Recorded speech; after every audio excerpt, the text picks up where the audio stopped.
Thank you for listening to Crossroads Community Church. At Crossroads, our mission is to be the church by exalting the glory of God, sharing and showing the love of Christ, and inviting others to be recipients of Christ's love. Now here's this week's message. For those of you who were not here last week,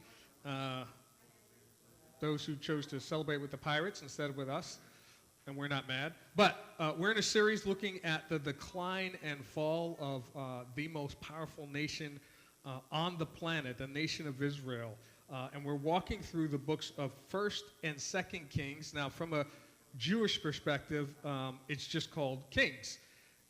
But in this book, 1st and 2nd Kings, there's information about the kings that led Israel and the prophets that led Israel. The kings were leading the people, caring for the nation, and the prophets were responsible with the spiritual, moral, and ethical guidance for the people and for the kings. And I said last week that even though we have chosen to separate church and state, it was never God's intent that church and state be separated, because the spiritual and ethical and moral guidance from a relationship with God is meant to help govern and lead and care for the people. And we started looking at the life of Solomon and how he came into power, and even despite his family issues and civil war within his family, how he came into power and he was one of the kings, but how even within himself there was like a civil war. And for those of you who don't know, civil war is basically a war between citizens of the same country, but on a broader scale. It's an internal battle or struggle within an organization, within a family, within a nation, within a community. It's things that are supposed to be together, divided, and not just divided, but fighting against one another. And here's the thing, before we continue talking about the nation of Israel, let's talk a little bit about our nation. Because right now we're going into an election, and I don't do politics. I'm not a Republican or a Democrat. I'm an independent. But there is, every time an election comes up, especially when it's presidential, there's this debate that happens, and you'll probably see it online over and over.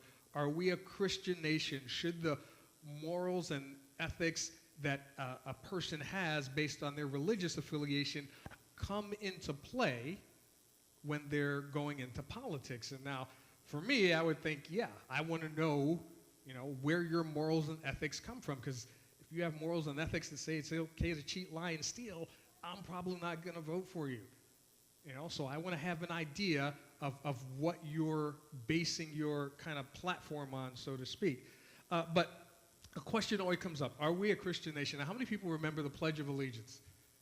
Okay, I have no idea whether or not they still say that in school. I don't know. Okay, some places they don't, some places they do. I have no idea. But here, let me give you a little bit of background. Pledge of Allegiance, as it exists today, was originally composed in August 1892 by Francis Bellamy, who was a Baptist minister. All the Baptists said amen.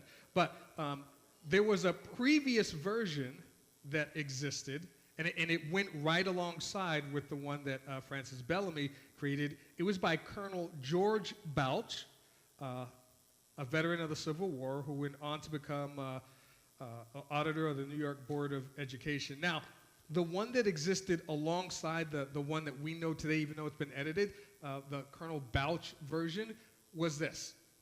And this existed 1892, and it stayed in place, even though the other one got more press. This stayed in place until the 1923 Flag Conference. And it is, we give our heads and hearts to God and our country, one language, one flag. So you had some people saying this as the Pledge of Allegiance, which obviously gives credit to who? God. Yeah. But then the one that we're more familiar with is the 1892 one. And this is the original way that it came out, 1892. I pledge allegiance to my flag and the republic for which it stands, one nation, indivisible, with liberty and justice for all. This is the one that was created by the Baptist minister. Then in 1923, or actually in 1892, that same year, they amended it with what you see in red. I pledge allegiance to my flag and to the republic. So instead of and the republic, they added in and to the republic for which it stands, one nation, indivisible, with liberty and justice for all. And then in 1923, at the Flag Conference, I guess is what it was called, they added in the and of the United States of America. So it was I pledge allegiance to the flag of the United States of America, to the republic for which it stands, one nation, indivisible, liberty and justice for all. And then in 1954, the current version that we recognize, I pledge allegiance to the flag of the United States of America and to the republic for which it stands, one nation, the N was then capitalized, and under God was added. And so a lot of people are like, well, that wasn't added until 1954. But if you look at the history, the intent has always been that we were one nation, that we were under God, and that we were indivisible with liberty and justice for all. That has always been the intent from the start of this nation, from even before this nation was formed. When this nation was formed, it was with the intent that we would be a united nation. We would be under God. We would be indivisible. We would be like united together. We wouldn't be divided. And that there would be liberty and there would be justice for everybody, anyone who wanted to come to this nation. That was the intent when we formed it, is that there would be freedom. Whoever wants to come, and you can seek and receive liberty and justice and freedom here in the United States. That was the intent. Today, however, that's not exactly where we are. And let me share this with you, because there's two reasons why we're walking through 1st and 2nd Kings, and why we're doing this series called Civil War. First one is because now we're just a nation. We're not necessarily one nation. There are so many divisions that we are a nation. We're definitely not a nation under God. And we are so divided over racial issues, over political issues. I have never seen such venomous things where people talking about each other because they back a candidate, and no one's actually talking to each other. They're just bad-mouthing each other because you say, hey, I hope this candidate can do this, and I hope this candidate can do that. I've never seen, I was actually at and I forget exactly how long ago this occurred, but you guys will remember. I was at a conference in Ohio where we were talking with, not a conference, just a meeting with pastors from our denominational affiliation, Converge, where we were talking about racism. That was one of the topics we were talking about and praying, and what's the church's response supposed to be. And when I got back that night is when I saw that whole WTAE, and I forget the name of the lady that got fired thing, and I didn't even know what happened. I think I put on Valerie's page, I was like, what happened? And it like minutes later, I just went through and you could see all the responses of what happened. But so many people, this is what happens, right? So she put something on our Facebook, and she got fired. Right or wrong, everyone else, no one started talking about it. People just took a side. I'm on this side. Yes, she should have been fired. That was racist. Or I'm on this side. It wasn't racist, whatever. No one talked about it. No one said, wow, let's have a conversation. And if it were up to me, I would have told her, hey, you know what? Why don't you, doesn't have to be through WTAE or whatever, why don't you just videotape yourself having a conversation? I would love to do this with her about, hey, here's why you put it up. Here's what it was supposed to be. Here's what was wrong. Here's what was right, so that people start talking instead of just taking a side and being divided. And this is what our nation has become. No one talks anymore. They just take a side and start throwing blows at each other. And whether, our intent is to be with liberty and justice for all, but there are so many people that feel that their liberties are being violated, and that there is actually no way for certain people groups or races or classes to get justice. And this is not just me. This is just, open your Facebook and you can see all of this from people who are supposed to be, hey, we're supposed to be one nation. Are we all supposed to agree on everything? No. Are we all ever going to agree on everything? No. Are we all ever going to be in unity and complete one-mindedness about everything that happens in our nation or in our community? No. Are we supposed to be one nation under God, indivisible, with liberty and justice for all? Yeah, that should never change. But it has. So that's one of the reasons we're doing this series. And we're looking at what happened with Israel and their downfall in hopes that we can see the impact that warring within ourselves, civil war, is going to have on our nation. It's not going to like, hey, the more we divide over stuff, we're going to get to a better place. Never before in history has that happened in any nation or any organization. Never. So I don't know why we expect it's going to happen. Now, the other reason we're doing this series, and just bear with me, right? Just bear with me, is because there's a movie coming out called Civil War, which many of you may not have heard of, right? It's a comic book movie. Just give me a minute, though. Bear with me, because it has relevance other than just being super cool. But, okay, so for those of you, just give me the umbrella of grace. Bear with me for like 2 minutes.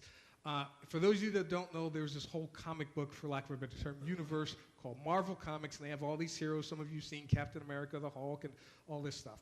And they've been around for years. And what they did a few years ago was they created a storyline where the government stepped in and said, hey, if you want to be a superhero, you got to take your mask off and tell people who you are.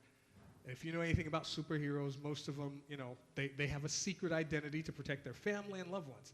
But the government said you need training and you're going to hurt people and all this stuff. And it divided the whole Marvel universe for like a year. In every Marvel comic, they were talking about this civil war on racial issues. It divided people racially. It divided people that were teammates divided. It divided into economic classes. And if you want to talk about like art imitating life, that was like dead on. And people who were friends and family members split and divided and were at each other's throat. Some lost their lives because there were physical fights, and others just kind of, separated and no longer spoke to each other. And it was one of the like most amazing comic book storylines in a long time, which kind of put comic books back up on the map, and then they started doing all these movies. So yes, we're doing this. That's the reason we called it Civil War, just because cool. But we're doing this series for both of those reasons. Because the division that's happening in our nation, the racial, the political, the class, the rich versus the poor, the government versus the people, the everything, is doing so much harm, and for some reason, we're not seeing it. And we're not talking about it, and we're not trying to stop it.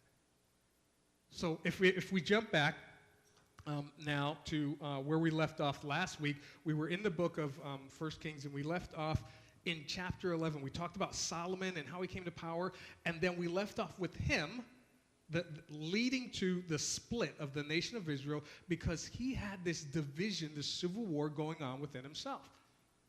He had been given the power, and God came to him and said, hey, look, I'll give you the wisdom you need, and I'll bless you with more stuff than you can imagine so that you can run this nation, because that's one of the things Solomon's asked for, the wisdom and to run this nation and to be a just leader of God's people. And God said, if you continue to obey me and do my will, I'll make sure that your lineage stays on the throne forever. But if you pull away and you disobey me, then you're done. You're fired. And what we left off with was where Solomon was obeying God, but he had this inner struggle because he loved God, but he loved women. Not just women, lots and lots and lots of women. And as we read last week, his love of women led him to say, yeah, God wants me to do this, but my wife wants me to do this. And my other wife wants me to do this, and my other wife wants me to do this. And he had 1,000 women total. 300, I think, were wives, and 700 were concubines or baby mamas, or maybe it was 700, 300. 1,000 women, all living in his household. His bathroom was like the size of Texas, yeah. But anyway, so he was like, hey, I know what God wants me to do, but he had an internal struggle because of what he wanted to do, which was follow after the women and do what the women wanted. And now, this is where we're going to pick up. So if you have a Bible, turn to 1 Kings chapter 11.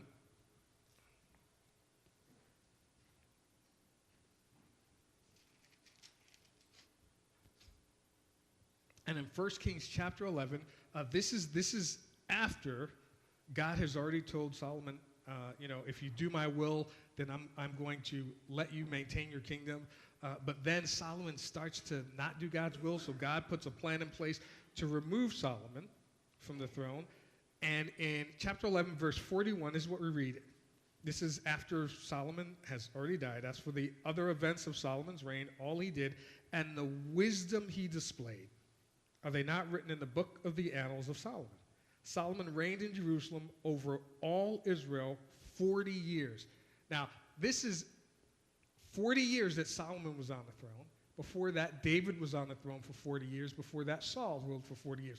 So this is a young nation. We're a young nation compared to all the nations on the planet that have been around for hundreds and thousands of years. We got 200 and something years under our belt. This is a young nation, still learning its way.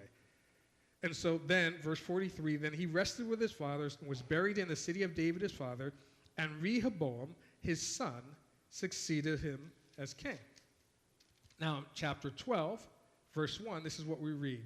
Rehoboam went to Shechem, for all the Israelites had gone there to make him king. When Jeroboam, son of Nebat, heard this, he was still in Egypt, where he had fled from King Solomon. Now, Jeroboam is someone who God reached out to and said, hey, Solomon's not doing what I want. But if you will obey me, then I will put you on the throne. And even though you have no right to be king, I will make you the king. And he said, but I am going to, not because of Solomon, but because of David, I'm going to allow them to retain a portion of the kingdom of Israel. So this is what happened. Jeroboam, son of Nebat, heard that Solomon was going to be on the throne, and he returned from Egypt. Verse 3, so they sent for Jeroboam, and he and the whole assembly of Israel, this is representing all the people, he and the whole assembly of Israel went to Rehoboam and said to him, your father put a heavy yoke on us, but now lighten the harsh labor and the heavy yoke he put on us, and we will serve you. And today, theologians still debate over whether or not that yoke was unjustly heavy or heavy because of what needed to be accomplished, because Solomon had lavish building projects, but he also put in roads, he also created trade systems, he did a bunch of things that Israel needed in order to continue as a dominant nation on the planet. So, yes, some of it was harsh, but theologians still, was it harsh because just he was being harsh, or harsh because that's what needed to be done for a young nation? Verse 5, Rehoboam answered, go away for 3 days and then come back to me. So the people went away. Then King Rehoboam consulted the elders who had served his father Solomon during his lifetime. How would you advise me to answer these people, he asked. And they replied, if today you will be a servant to these people and serve them and give them a favorable answer, they will always be your servants. Now, this is important. His advisors are telling him, hey, the people that you're ruling over are crying out. But if you listen to the will of the people, then the people will do what you want.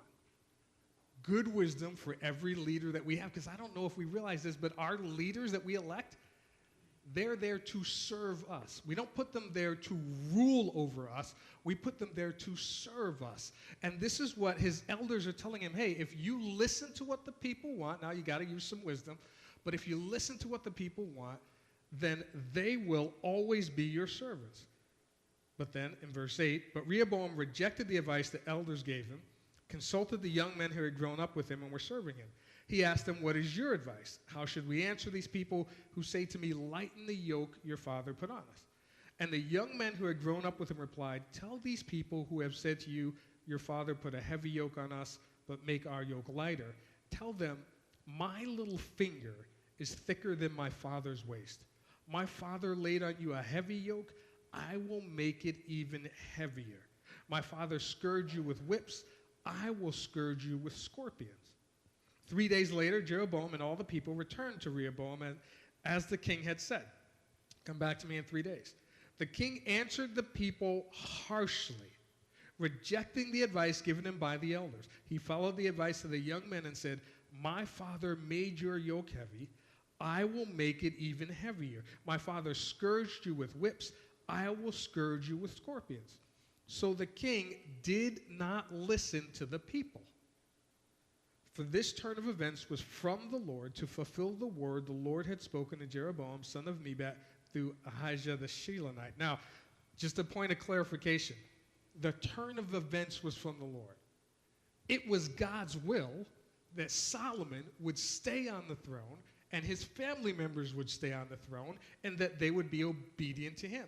But when that didn't happen, then he used the pride of Rehoboam in order to do what he said would happen. If you don't listen, then I'm gonna take you off the throne, your family won't remain in the kingdom, and we'll put someone else in charge. So just to clarify, because I hear people saying this, God split the nation of Israel. God didn't split the nation of Israel. Men split the nation of Israel by not doing what God said. And God told them, if you don't do this, there will be consequences. And as long as they were faithful, God was faithful. But when they weren't, then God said, I've got to let those consequences take place. Just like how many have kids, when we tell our kids, if you don't do A, the consequences are going to be B. And sometimes we don't want to see them do it, so we'll let the consequences slip. But sometimes we have to, for lack of a better term, bring down the hammer and let them suffer the consequences of whose choices? Is it our choice? No, it's their choice. Although when they go to school and they tweet about it, it's your fault. That's okay. But then, so here's what happens. Verse 16, when all the people saw that the king refused to listen to them, they answered the king, what share do we have in David? What part in Jesse's son? To your tents, O Israel, look after your own house, O David. So the Israelites went home. But as for the Israelites who were living in the towns of Judah, Rehoboam still ruled over them. So King Rehoboam sent out Adoniram, who was in charge of forced labor, but all Israel stoned him to death. King Rehoboam, however, managed to get into his chariot and escape to Jerusalem. So Israel has been in rebellion against the house of David to this day. And they remained that way until the Babylonians came in. Well, first the Assyrian nation came in and destroyed the northern kingdom, and then the Babylonians came in and destroyed the southern kingdom. Verse 20, when all the Israelites heard that Jeroboam had returned, they sent and called him to the assembly and made him king over all Israel. Only the tribe of Judah remained loyal to the house of David. And again, we don't get it, but that division, it stayed until the nations ceased to exist. And when we allow divisions to be the main focus, and we allow them to persist, they don't just go away, they don't just stop, they don't just end, they stay there until either the nation ends or something else happens. So here's and just this is kind of crucial. This civil war, this division, was because the government refused to listen to the people. The government, the king, had an opportunity to hear the people, and even if he wasn't going to listen, to respond in a way that says, hey, I hear what you guys are saying. But he could have said, here's why we need to. We still need these roads. We still need this whatever. Let's work it. Or he could have said, you know what? Let's lessen it. Let's push the projects out and let's lessen the workload. But the government refused to listen to the people. And again, turn on the news, turn on your Facebook. I'm not telling you to go watch all the debates, but it doesn't sound too different from what's happening in our nation today. And people ask, why is such and such, why is Trump so popular or Sanders so popular? It's because the people feel like the government isn't listening to me, but this person is. So yeah, I want to go behind that person. Just like everyone flocked over to Jeroboam and said, he's now our king. Forget you, even though you're on the throne. We want this guy. Why? He's listening to us. And that's what we see happening in our nation. Now, the rest of the books, 1st and 2nd Kings, is just ridiculous. Because here's what happens. The nation is split. King of Judah, southern kingdom, kings of Israel, northern kingdom. In the kings of Judah, there are 20 different kings that are listed, not including Solomon, but once the nation split, starting with Rehoboam. 20 different kings that they have before they are destroyed in 586 BC. 12 of those kings did evil in the sight of the Lord. 2 started off doing good, but not for long. They also, from God's perspective, did evil in the sight of the Lord. So 6 of the 20 kings of the kings of Judah did right. God looked down and said, okay, are you doing right in the eyes of God, or are you doing bad? 6 out of 20, 30%. Not great, but not what you want when you're looking for obedience. Now, in the northern kingdom, it had a shorter time span because it was destroyed in 722 BC. They had 19 kings. Of the 19 kings, 18 did evil in the sight of the Lord, as recorded in the books of 1st and 2nd Kings. 18 did evil. 1 was mixed. He did evil, but then he would do something good that God was like, yes. And then he would do evil, then he would do something good. So overall, he did more evil than good, so there were 0 that did right in the sight of the Lord. People that were ruling over the nations, that were supposed to be God-ordained nations, and the rulers were just doing awful. I mean, 30% for the southern king's not bad. 0, not good at all. Now, there were also prophets, and you had the prophets that were supposed to be doing good, and the prophets, you had masses of prophets that were just doing evil in the sight of the Lord, not even obeying God, and not even doing what God wanted, and you had some that would do good. Not a lot, but a few that would do good. And if you read through the book of 1st and 2nd Kings, many of the books of the major and minor prophets, you can squeeze right into the timeline of 1st and 2nd Kings. I mean, if you read through the prophets, and we're going to do a series, I think either this summer or next fall, looking at the prophets, a lot of them say, hey, during this time is when they served. During this time is when they served. Or you would read, they would go and talk to such and such a king.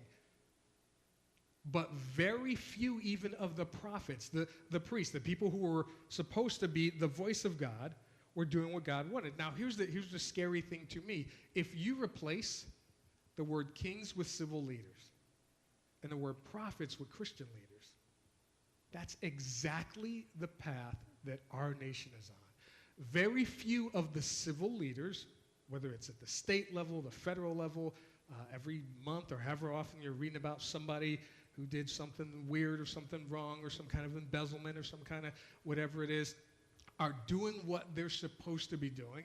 And very few of the Christian leaders are obeying what Christ said to do. And this is the same path that our nation is on, that the nation of Israel is on. And throughout the book of 1st and 2nd Kings, you read over and over, this leader did what was right in the eyes of the Lord, or this leader did evil in the eyes of the Lord. And the book of 1st Kings, this is how it ends. This is how the book of 1st King ends, and we'll go over a lot of 2nd Kings in the next couple of weeks. Verse 51 of 1 Kings 22, Ahaziah, son of Ahab, became king of Israel and Samaria in the 17th year of Jehoshaphat, king of Judah.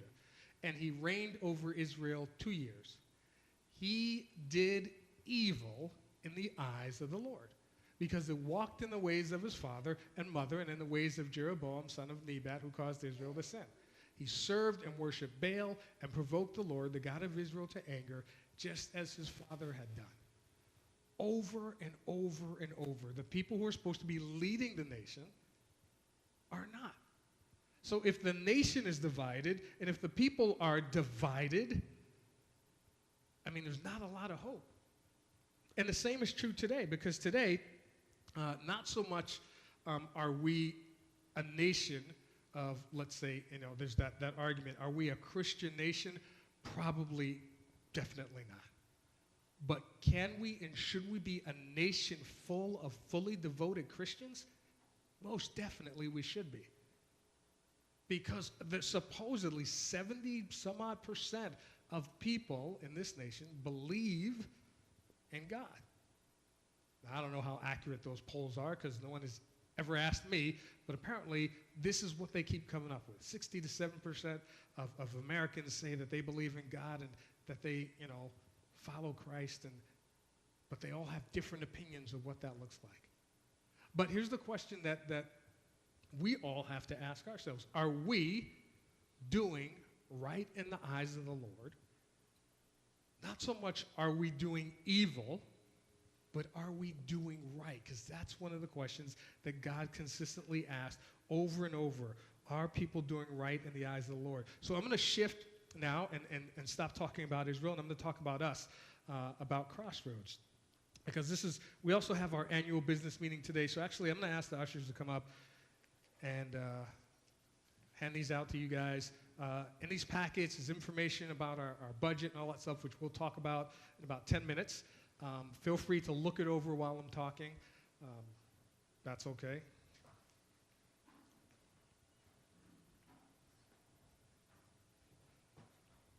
And make sure everybody has one. Now, and this is, and I've shared this with you before, this is the question that drives me. Are we at Crossroads doing right in the eyes of the Lord? Are we doing what God has called us to do? And I've said before, and I talked to them, there are many pastors who would be thrilled to no end to do nothing but show up on Sunday, preach a sermon, go home, and collect a paycheck. Unfortunately, that's not me. I want to be effective. I want to know that I am doing what God has called me to do. So now, as you're looking at that, let me give you a little bit of information about what you're looking at. One of the pages is a listing of where we spend money: salaries, operating expenses, maintenance agreements, all that kind of stuff, technology, marketing. And the columns that you're looking at are the percent of our 2015 budget that we actually spent, what the 2015 budget was for each of those areas, what we actually spent, the dollars that we spent in 2015, and what we're proposing in 2016. And then on the next page, there should be at the bottom a listing for what the proposed budget, what the actual tithes and offerings were, what we actually spent. And then on one of the pages, the back page, should be a listing of the actual quarterly amounts of tithes and offerings that were received, in addition to the money that we have in each of our accounts. And I'll talk a little bit more about that in a minute, but let me share this with you quickly, because right now for us and most churches on the planet, this is the way that most churches are set up, where their staff takes about 40%, ours is like 42, and this is the way it's been over the last couple of years. 42% of the tithes and offering. Bills are about 50%. Our missions is 8%, which is above the national average, which is about 3%. That means we're giving away about 8% of what we bring in towards missions and other ventures. Most national average for most churches is 3 to 5%. So we're doing good in that area. And like I said, our goal is for us as a congregation to do 10%, because that's what we ask. The minimum that we ask you guys to do is to give 10%. So the minimum that we should be doing is giving away 10%. And that's one of the things we're working towards. But the ideal thing that I would like to see is where we're spending less money on staff and less money on bills and more money on outreach.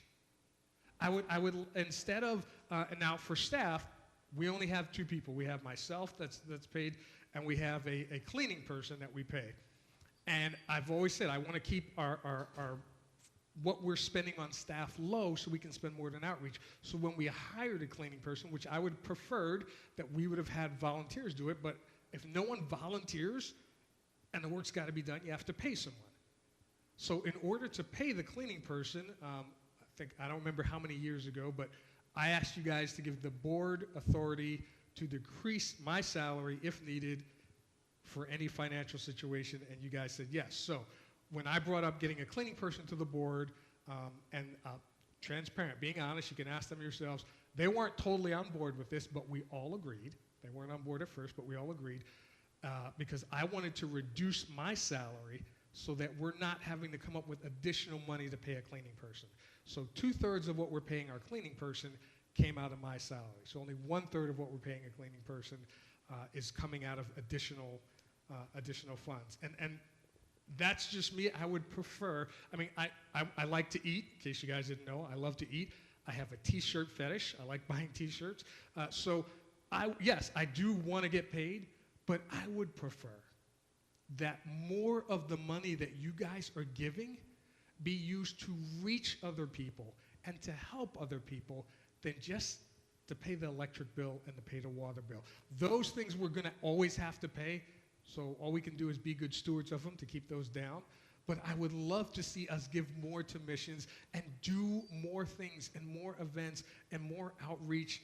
And since from years ago we struck helicopter off the table, Meat Camp is definitely on the list of future events. Somehow we're going to make that happen.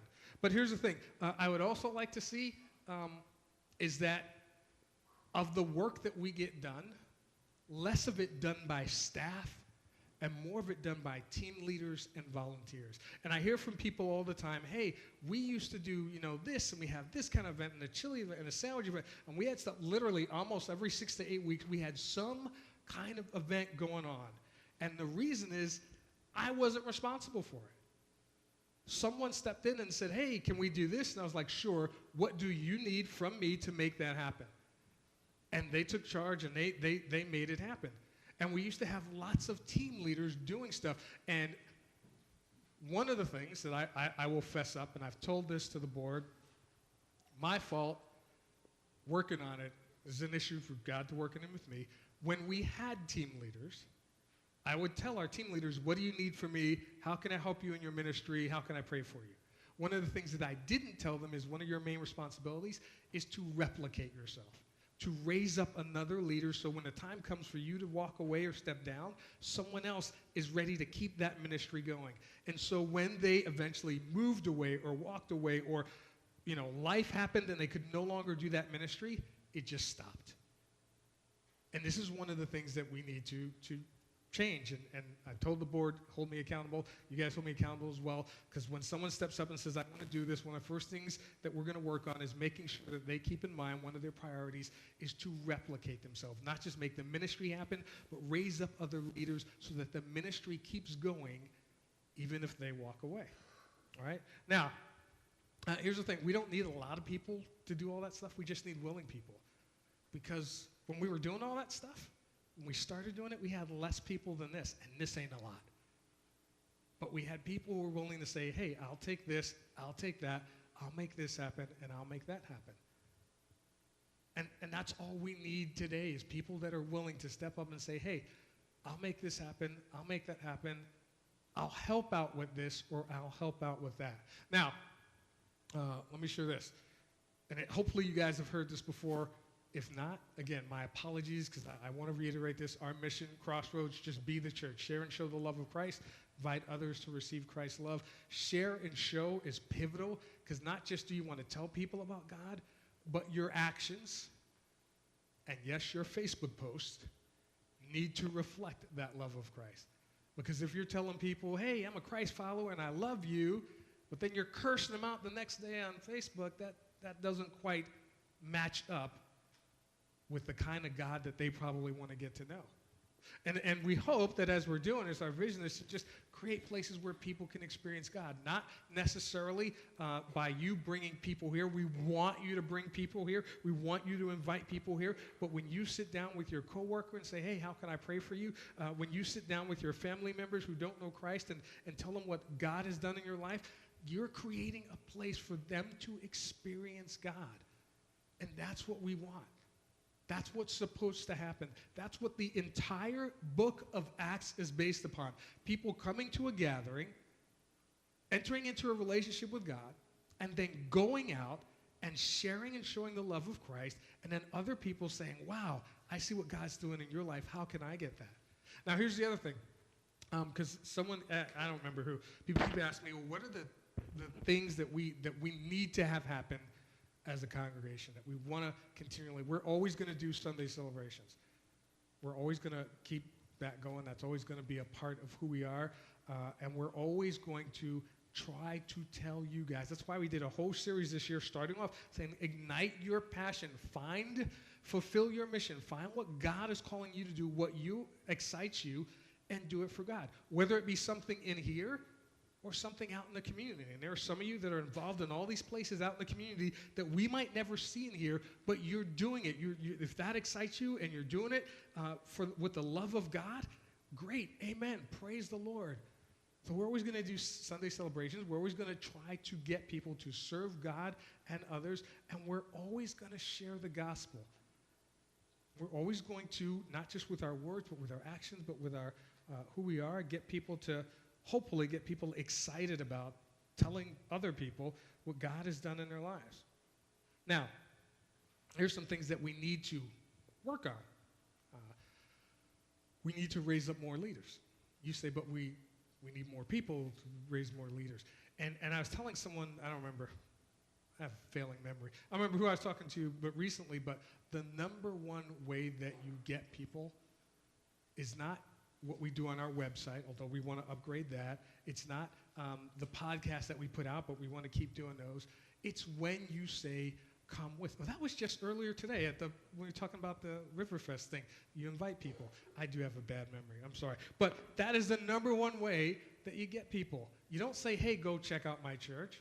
You say, hey, do you want to come with? Do you want to come with me, and then we'll go have lunch afterwards, and you can tell me what you think about it. I just did that with someone at the upper room. Like, hey, I would love to get your feedback on what you think about it, so come with me. We'll go check it out. And then we had dinner afterwards, and he was telling me all that he thought about it and all that stuff. That's what we're supposed to do. But we need to raise up leaders. If we want to have all these ministries and all those events, I can't do it all. Because I get, and again, being transparent, I get a lot of feedback from the board, and it's a cross between, hey, why aren't we doing more of these things, to, hey, you can't do everything. And that's right. I cannot, nor do I want to, but if we want to do more things, then we need more people involved to do it. One of the areas that we're definitely going to need to work on is the children's ministry. And here's the reality.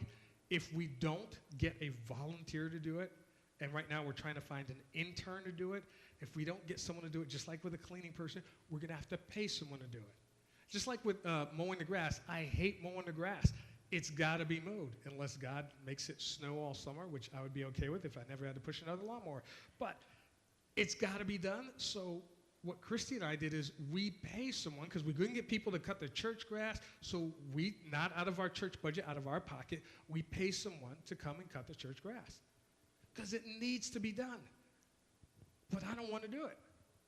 And children's ministry needs to be done. And I can't do it. I can't be up here and teaching them. And I get it that some people say, well, we don't need a curriculum. We should just teach them out of the Bible. It doesn't matter the content. It should be biblical.